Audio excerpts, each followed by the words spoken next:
Hello everybody, my name is Ekansh और इस video में मैं आपको कुछ इंपॉर्टेंट पॉइंट्स बताने जा रहा हूँ। अभी जो लेटेस्ट नोटिफिकेशन आया है बिहार पब्लिक सर्विस कमीशन की तरफ से, जो आपकी असिस्टेंट इंजीनियर की जो रिक्रूटमेंट निकली है, उसके लिए क्या क्या इंपॉर्टेंट पॉइंट्स हैं और कितनी वैकेंसीज़ हैं, मैं आपको वो सारी चीज़ें इस वीडियो में बताऊँगा। ठीक है, तो आप लोग ध्यान से इस वीडियो को देखिएगा। तो चलिए स्टार्ट करते हैं। देखिए, कुछ कुछ इंपॉर्टेंट पॉइंट्स मैं आपको बता दूँ इस जॉब के रिगार्डिंग क्या क्या रहेंगे वो। तो देखिए, सबसे पहले तो अगर मैं बात करूं टोटल वैकेंसीज़ की, तो जो टोटल वैकेंसीज़ हैं आपकी वो हैं 255।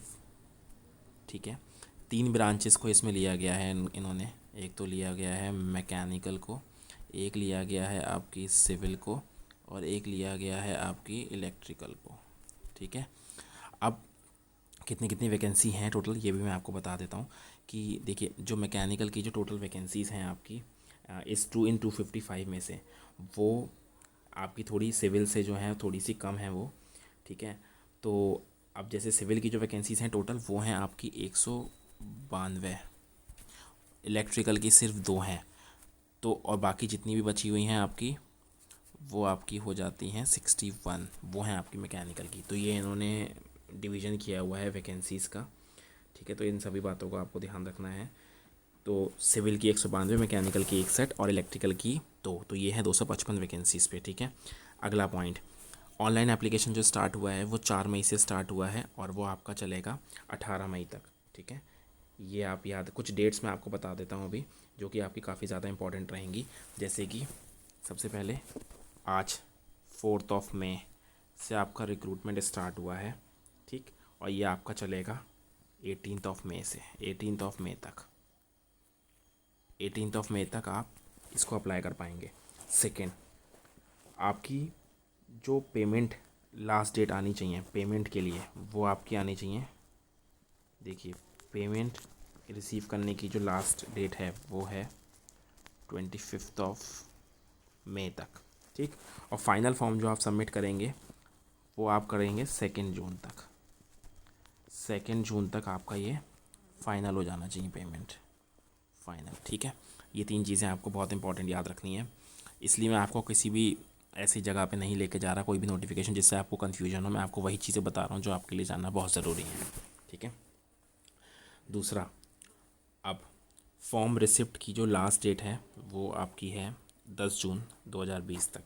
ठीक है, अब बात करते हैं एलिजिबिलिटी क्राइटेरिया की। तो देखिए, क्या क्या एलिजिबिलिटी क्राइटेरिया है इसमें।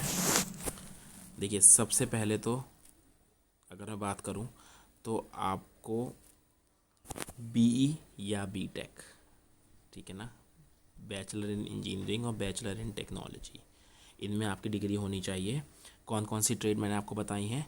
3 ट्रेड मैंने आपको बताई हैं, मैकेनिकल, सिविल और इलेक्ट्रिकल इंजीनियरिंग। ठीक, इन तीनों में आपकी ग्रेजुएशन पूरी होनी चाहिए। एज लिमिट मैं आपको बता देता हूँ। मिनिमम एज जो है वो है 21 ईयर्स, और जो आपकी 1 अगस्त 2020 तक, ठीक है, होनी चाहिए। और दूसरा, maximum, so age limit 21 years age on 1 August 2020। Maximum age men's के लिए, मेंस के लिए मैक्सिमम एज बता रहा हूँ मैं आपको, तो ये होनी चाहिए 37 ईयर्स। ये किसके लिए है? आपकी मेंस के लिए। ठीक है, मेन के लिए 37। और फीमेल के लिए कितनी है? फीमेल के लिए है 40 ईयर्स। ठीक है, for females, for females is 40 years. ठीक है, अब देखिए, जो फीस है वो मैं आपको बता देता हूँ। अब फीस के बारे में जानकारी इकट्ठी कर लेते हैं थोड़ी। हाँ, तो फीस का देखिए क्या है। जनरल, बैकवर्ड क्लास और इकोनॉमिक वीकर सेक्शन, इनकी 750 है। SC ST की है आपकी 200 रुपये। और जो बिहार डोमिसाइल फीमेल्स हैं उनकी है 200 रुपये। ठीक, पेमेंट आप कर सकते हैं नेट बैंकिंग, डेबिट कार्ड और क्रेडिट कार्ड के थ्रू। ठीक है, चलिए। हाँ, तो अब देखिए किस तरीके से आप इसको भर सकते हो, किस किन चीज़ों की आपको ज़रूरत पड़ेगी मैं आपको बता दूं पहले ही। फॉर्म के लिए आपको एक तो फ़ोटोग्राफ होना चाहिए आपका, दूसरा सिग्नेचर अपलोड, डोमिसाइल सर्टिफिकेट, अगर ज़रूरत है तो, कास्ट सर्टिफिकेट सिमिलर अगर ज़रूरत है तो, और एजुकेशनल सर्टिफिकेट अगर ज़रूरत है तो, इफ़ रिक्वायर्ड। अगर आपकी कंडीशन आप देख लीजिएगा जब आप फॉर्म भरेंगे, फिर उसके बाद मैं आपको पेपर पैटर्न के बारे में भी बता दूंगा। तो चलिए एक बार एक काम करते हैं, आपको नोटिफिकेशन की तरफ मैं ले जाता हूँ। तो देखिए ये रहा इसका नोटिफिकेशन, जैसे मैंने आपको बताया था कि देखिए नोटिफिकेशन में आपका क्या क्या है। तो देखिए ये रहा बीपीएससी की तरफ से जारी किया गया नोटिफिकेशन, जिसमें आपको 192 सीटें, जैसी मैंने आपको बताई थी कि 192 सीटें आपकी रहेंगी, ये रही आपकी सिविल की। ठीक, अगला, और आप ये देख सकते हैं ये जनरल कैटेगरी में 77 सीटें, इसमें से 28 सीटें हैं आपकी फ़ीमेल्स की। इन अकॉर्डिंग आप इनको देख सकते हैं, 77, 28 फीमेल्स, ऐसे ही इन सबको आप चेक कर लीजिएगा। फिर आगे बढ़ते हैं। देखिए फिर मैंने आपको बताया यांत्रिक यानी कि मैकेनिकल इंजीनियरिंग।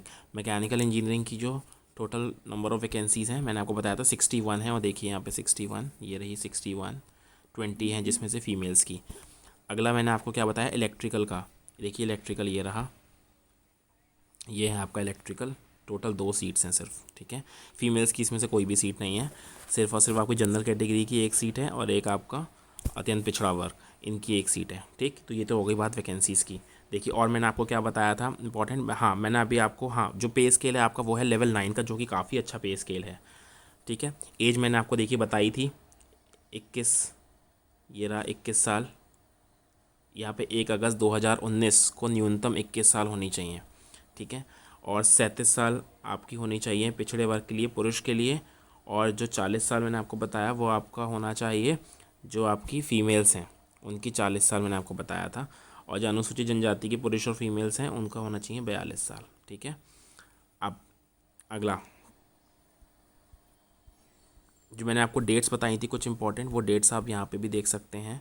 ये देखिए मैंने आपको डेट्स बताई थी, ये कि 4 से 18 तक आप कर सकते हैं रजिस्ट्रेशन, 25 तारीख तक आप कर सकते हैं आपका पेमेंट, और 2 तारीख तक आप फाइनल फॉर्म को सबमिट कर सकते हैं। और ये देखिए इंपॉर्टेंट पॉइंट, आयोग कार्यालय में स्पीड पोस्ट और निबंधित डाक से आवेदन की हार्ड कॉपी एवं सभी प्रमाण पत्र प्राप्त होने की अंतिम तिथि है 10 जून शाम 5 बजे तक। आपको पोस्ट करने होंगे कुछ डॉक्यूमेंट्स, जब आप फॉर्म भरेंगे तो आपको वहाँ पे भी दिखाएगा। ठीक है, तो चलिए ये तो रही कुछ इंपॉर्टेंट बात। अब बात करते हैं पेपर पैटर्न किस तरीके से रहेगा।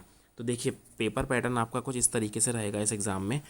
एक तो आपका जो कंपलसरी पेपर है मैं आपको बता दूं, वो है आपके, एक तो जनरल इंग्लिश, ठीक है, जो ऑब्जेक्टिव पेपर होगा आपका 1 घंटे का और 100 मार्क्स का, जो आपको सिर्फ और सिर्फ क्वालिफाई करना है। ठीक है, क्वालिफाइंग मार्क्स कितने हैं 30। ऐसे ही आपका है जनरल हिंदी, जो कि आपका अगेन 100 मार्क्स का है, 1 आवर की ड्यूरेशन है, ऑब्जेक्टिव ही रहेगा, और इसके लिए भी न्यूनतम है नंबर है 30। अगला है आपका जनरल स्टडीज़, जनरल स्टडीज़ का भी ऑब्जेक्टिव पेपर है 100 मार्क्स, यहाँ पे कट ऑफ के बेसिस पे आप ये बनेंगे। और दूसरा है आपका जनरल इंजीनियरिंग साइंस, ये भी आपका 100 मार्क्स का होगा। ठीक, एक तो ये हो गया। अब अगला है आपका ऑप्शनल पेपर्स। अब ऑप्शनल पेपर में देखिए क्या है, अगर आप सिविल इंजीनियरिंग के हैं तो आपके 2 ऑब्जेक्टिव पेपर होंगे 1 और 2, जो कि दोनों 100 मार्क्स के होंगे, या फिर अगर आप मैकेनिकल इंजीनियरिंग के हैं तो भी आपके 2 पेपर होंगे, या फिर अगर आप इलेक्ट्रिकल के हैं तो भी आपके 2 पेपर होंगे। ठीक है, सब में आपके 2-2 पेपर होने हैं। तो ये तो बात हो गई आपकी पेपर पैटर्न की कि किस अकॉर्डिंग आप पेपर होंगे। उसके बाद आप जैसे कट ऑफ बनेगी उसके अकॉर्डिंग आपको फिर इंटरव्यू के लिए बुलाया जाएगा। ठीक है, अब मैं आपको एक चीज़ और बता देता हूँ कि आप इसको भरेंगे कैसे। तो देखिए सबसे मैं आपको लेके चलता हूँ इनकी एक ऑफिशियल वेबसाइट पे। देखिए ये रही इनकी ऑफिशियल वेबसाइट, जो कि मैंने अभी अभी ओपन की है। अगर आप भी वहाँ पे सर्च करेंगे, अगर सरकारी रिज़ल्ट के थ्रू भी आप आ सकते हैं यहाँ पे। तो ऑफिशियल वेबसाइट पे मैं आ चुका हूँ। अब डिपेंड करता है कि आपने कौन सी कैटेगरी चूज़ करी है। जब आप ऑफिशियल वेबसाइट पे जाते हैं, मैं आपको इनफैक्ट मैं आपको दिखाई देता हूँ। देखिए इस अकॉर्डिंग आपकी ये खुलेगी। ठीक, ये आपकी खुलेगी। देखिए welcome to the BPSC online application portal. अब जब आप यहाँ जाएंगे तो आपको बहुत सारे लिंक दिखेंगे। अगर आप मैकेनिकल के अगर आप हैं तो आप इसके साइमल्टेनियसली जो अभी आगे लिंक आएगा उस पर क्लिक करेंगे। सिविल के हैं तो यहाँ पे, और अगर आप इलेक्ट्रिकल के हैं तो आप यहाँ पे करेंगे। देखिए ये रहा इलेक्ट्रिकल का, ये रहा इलेक्ट्रिकल का। ठीक, तो देखिए अब जैसे कि मान लेते हैं अगर आप मैकेनिकल के हैं तो देखिए यहाँ पर आप, ये रहा, इस पर आपको क्लिक करना पड़ेगा इस वाले लिंक पर। तो इस वाले लिंक पे क्लिक कर लेते हैं। तो जब आप क्लिक करेंगे तो आपको ये सारी फील्ड्स दिखेंगी। तो सबसे पहले आपको अपना वही first name, middle name, last name, अपने फादर का नेम लिखना है जो भी आपके डॉक्यूमेंट में होगा, जो 10th में आपने लिखवाया होगा। Mother's name, date of birth, ये सारी चीज़ें आप भर देंगे। आधार नंबर, अगर आप इंडिया के सिटीजन हैं तो भरेंगे, और अगर आप बिहार के ओरिजिनल निवासी हैं, बिहार से ही हैं अगर आप, तो क्योंकि कुछ रिजर्वेशन का इसमें पैटर्न रहता है कि अगर आप बिहार के ही हैं तो आपको कुछ रिजर्वेशन मिलेगा, अदरवाइज़ अगर आप बिहार के बाहर के हैं तो आपको रिजर्वेशन नहीं मिलेगा, इसलिए ये आपसे यहाँ पे पूछ रहे हैं। तो यहाँ पर आपको ये फिल करना है। उसके बाद आप आ जाइए, आप रिज़र्व कैटेगरी के हैं या नहीं हैं आप बता दीजिएगा इसमें। फिर अगर आप हैं तो आप कौन से में आते हैं, EWS में आते हैं, EC में, SC में आते हैं, सॉरी ST में आते हैं, EBC में आते हैं, या फिर आप बैकवर्ड क्लास में आते हैं। फिर उसके बाद आपका ये सब आप भर लीजिएगा, फ्रीडम फाइटर्स वाला, या फिर फिज़िकल डिसेबल हैं अगर आप, तो अगर हैं तो कौन सा नेचर ऑफ डिसेबिलिटी है, परसेंटेज 40 से कम है कि नहीं है, सारा एड्रेस, और 2 एड्रेस डालिएगा, कॉरस्पॉन्डेंस एड्रेस डालिएगा, और एक आप अपना परमानेंट एड्रेस डालिएगा। अगर आप कहीं पे बाहर जॉब करते हैं या आप रहते हैं तो आप कॉरस्पॉन्डेंस एड्रेस वहाँ का डालिएगा, और परमानेंट एड्रेस अपने परमानेंट घर का डालिएगा, ठीक है। उसके बाद आपका ये देखिए, do you have required essential qualification criteria for this post as mention in the advertisement. जैसे मैंने आपको बताया था, अगर आपके पास प्रॉपर डिग्री है और अगर आप एलिजिबल हैं तो आप यहाँ पे यस पे क्लिक कीजिएगा। उसके बाद फिर अपना ईमेल आईडी डालिएगा यहाँ ईमेल आईडी। फिर उसके बाद आपको ईमेल आईडी पे एक कॉन्फर्मेशन कोड आएगा, जैसे OTP आता है ना वैसी कोड आएगा, वो यहाँ एंटर कीजिएगा। फिर मोबाइल नंबर ऐसी वहाँ OTP आएगा यहाँ पे, और फिर ये जो कैप्चा आपका यहाँ लिखा हुआ है वो आप यहाँ पे कीजिएगा, ठीक है। ये सब करने के बाद आप फाइनल सबमिट कीजिएगा, आपको रजिस्ट्रेशन नंबर मिलेगा। फिर उसके बाद आपको वहाँ पेमेंट का लिंक दिखेगा, और जो भी वहाँ पर आपसे फ़ोटो वगैरह या फ़ोटो सिग्नेचर जो भी अपलोड कराएगा वो आप उसी अकॉर्डिंग कीजिएगा। मैं भी आपको यहाँ पे इस फॉर्म को भर के नहीं दिखा रहा हूँ क्योंकि मुझे इस फॉर्म को नहीं फिल करना है। अगर आप लोग कर रहे हैं तो आप लोग बिल्कुल कर सकते हैं, और अगर आप लोग कोई भी दिक्कत आती है तो आप बिल्कुल मुझे कांटेक्ट कर सकते हैं और कमेंट बॉक्स में बता सकते हैं। चलिए bye bye and take care.